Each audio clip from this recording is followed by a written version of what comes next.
ഗ്രീസിലെ Athens നഗരത്തിനടുത്തുള്ള Daphnia മൊണാസ്ട്രിയിലെ Byzantine കാലഘട്ടത്തിലെ mosaic ചിത്രങ്ങളാണ് ഇപ്പോൾ വീണ്ടും ചർച്ചയാകുന്നത്.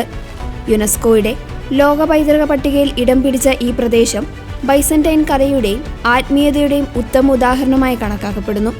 ചിത്രകാരനായ പിയറി ടിക്കി ഈ മൊണാസ്ട്രി സന്ദർശിച്ചതിനു ശേഷം എഴുതിയ കുറിപ്പിലൂടെയാണ് മറിയത്തിനെ ദേവാലയത്തിൽ സമർപ്പിച്ചതിന്റെ മൊസൈക്ക് ചിത്രത്തിന്റെ പ്രത്യേകതകൾ ലോകശ്രദ്ധയിലേക്ക് വന്നത്. ഏകദേശം 1100-ആം ആണ്ടിൽ നിർമ്മിക്കപ്പെട്ട ഈ മൊണാസ്ട്രിയിലെ മൊസൈക്കുകൾ അതിന്റെ നിർമ്മാണ ശൈലി കൊണ്ട് വേറിട്ട് നിൽക്കുന്നു. ക്രിസ്തുവിനെ പ്രപഞ്ചനാഥനായി ചിത്രീകരിക്കുന്ന കൂറ്റൻ മൊസൈക്ക് ചിത്രമാണ് ഇവിടുത്തെ പ്രധാന ആകർഷണം. മൊണാസ്ട്രിയുടെ മുൻഭാഗത്ത് കന്യകാമറിയത്തിന്റെ ബാല്യകാലത്തെ സംബന്ധിക്കുന്ന 3 പ്രധാന സംഭവങ്ങൾ ചിത്രീകരിച്ചിട്ടുണ്ട്.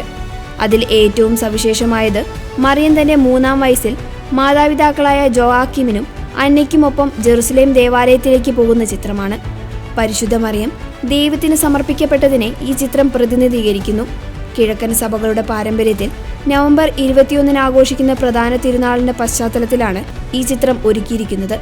നിശബ്ദതയും സംഗീതവും ആത്മീയതയും ഇഴചേർന്ന ഈ മൊണാസ്ട്രി ബൈസന്റൈൻ ലോകത്തിന്റെ അവശേഷിക്കുന്ന അമൂല്യ നിധികളിലൊന്നാണ്.